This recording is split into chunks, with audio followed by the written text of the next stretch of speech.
Everybody, Andy here again. Right, first things first. The figures, the daily figures. The daily deaths yesterday were 717, which brings the total now to 11,329. And I will stress once again that those are just the deaths that have taken place in hospitals. And there's been a bit of concern over here that a lot of places like care homes, etc., aren't actually included. Any deaths that have happened in care homes aren't included in that. And I've seen reports that over 2,000 care homes in the UK have reported cases of coronavirus, COVID-19, and obviously care homes generally are full of elderly people who are probably far more susceptible to getting the disease, or the virus, should I say, in a more advanced stage. And so unfortunately the likelihood is that more people will die in care homes than possibly would in a hospital, if you see what I mean, percentage wise. So we have to take those figures with a little bit of a pinch of salt. Yesterday's daily album was the debut album, the eponymous debut album by Tom Petty and the Heartbreakers, came out in 1976. 31 minutes. That's all that particular album is. It's a great album, and I remember buying it back. I think I bought it slightly later than that, in about 77 or something like that. But still a great album. Still some great songs on it. And one thing I want to talk about, because this is the 21st daily video that I've done, the daily diary. As I said yesterday when I started, I didn't realise I'd still be doing it now, but I intend to keep going. And I thought it'd be a good opportunity to sort of look back in a way at where we were and where we are now, where we are in Europe and everything like that. Because I look back at a couple of the earlier videos, and the death toll, or the death rate, whatever you want to term it, in the UK wasn't even 100 per day. It was a lot less, and places like Italy and Spain were getting towards their sort of peak. Obviously, we've caught up with them now. We had that day last week where we had 980 deaths reported in hospitals in the UK, which is higher than they've ever had in Italy and Spain. And we're in a sort of a weird sort of situation now. I'm going to call it sort of lockdown limbo, because our lockdown, in inverted commas, started on Monday the 23rd of March, which is 3 weeks ago. Obviously, it's now supposed to be extended, or a decision has to be made at the moment. The government have indicated that they're not going to reduce or relax the restrictions that we have in place, but they still haven't given us any sort of indication of how long that's going to take. Now, is this going to be another 3-week delay? Is it going to be, as has been suggested, potentially to the end of May? There's no date put on it, and that does leave a lot of people in a form of limbo. I know of companies who are looking to potentially furlough staff, but until they know what the situation is, because if the restrictions were to be lifted, then they could go back to some sort of normality or something. But, and I think that is a criticism. I know governments are in a very, very difficult position at the moment, and I've said it before and I'll say it now. It's any decision they make is always going to be wrong. And in somebody's eyes, they will ultimately be judged by history and how it worked, how these things do pan out.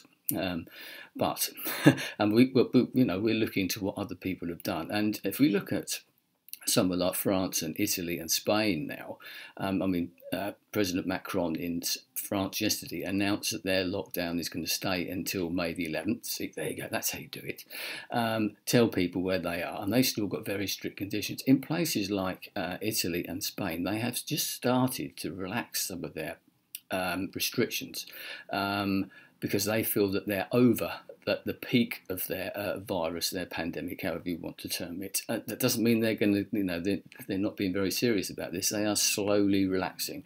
They are allowing certain people to go back to work, certain shops to open, but the ones that they're reopening, the people that are allowing to go back to work, in the UK, we're still allowing to work. Those little shops are still open here in the UK. People are still allowed to do a certain amount of building work, and places like that. Hardware stores, which I believe they started to reopen in, I think it was Austria, I saw today. As far as I'm aware, they're still open in the UK. We have never actually put those full lockdown restrictions in, and even though they have done that, they have relaxed a little bit in Italy and France and Spain, they still have very strict conditions, far stricter than what we have here in the UK currently. For example, in France, they have to have download their piece of paper which tells people where they're going and all that type of thing. In Spain and Italy, they have to wear masks into the supermarkets and things like that. It's very, very strict. They have to wear gloves, etc. We have never done that here in the UK, and so we're way behind that in lots of ways. So although it may look good, people over here will probably think, oh, look, they're starting to relax the rules in Italy and Spain and France, etc.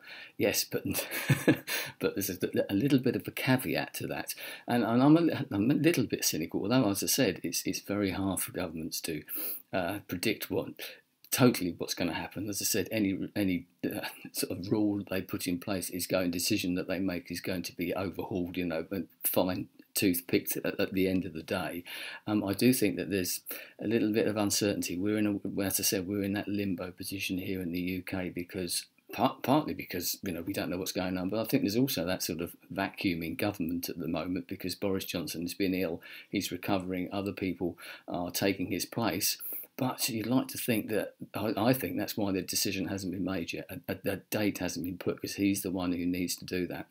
And I think the other reason we haven't actually had a stricter lockdown is partly they don't want to do that. I don't think we'll ever have that now because it would be an admission of defeat. It would be an admission that they actually made a mistake in the past and that they should have done it in the past. Also, the cynical part of me, once again, says that the reason we haven't had the full lockdown is because they wouldn't be able to police it because this particular government, because of austerity measures, have actually cut our police force here in the UK by 20,000 officers. Male and female, over the last sort of 10 years. They promised to bring that figure up. But apart from the fact they're 20,000 down, obviously they have all that situation where so many of them are off sick because of what's happening with everybody else. So I think that's another reason, cynical me, that why we haven't been put into that lockdown, because it's been very hard to police it any more than what they're having to do at the moment. So they're in a real situation. So that's where we are at the moment. It'd be interesting to look back. We're looking back for three weeks ago to here and seeing the difference what it is now and how we've got used to where we are. We've got used to being in this sort of lockdowns or semi-lockdown situation here in the UK. The social distancing. We've just been out for our little walk and everyone's been really taking notice of that and sort of walking across the road, really exaggerated social distancing. But that's a good thing because it is having an effect. Yes, we can complain or moan because some people think that maybe the lockdown should be more severe than what it is to sort of get it really under control. But we seem to be doing okay in the, it's not getting, it is going to get worse. But they think that we are actually containing it, that these social distancing measures that we put in place here in the UK are having an effect. Obviously, they're having that effect in Italy and Spain. As I said, history will judge whether we did it right, whether they did it right, whether we could have done it any differently. But as I said, it's not an easy decision. So interesting to know where we're going to be in 3 weeks' time when I'm hopefully I'm not going to be making these videos because the whole thing would have been we'll be back to normal. But I don't think there's going to be that. I personally think we're going to be at least until the end of May here in the UK, especially if you look at what I've just said, how it still is in France and Italy and Spain. They're relaxing their laws, as I said, but not even as far as we are at the moment. So we've had it easy in that respect, and I know that by listening to other people, talking to other people, and just reading the news and that. We think it's bad here. It's a lot worse elsewhere. So think yourself lucky in that particular respect. Anyway, stay strong, stay safe, stay at home, and hopefully I shall speak to you tomorrow. Goodbye.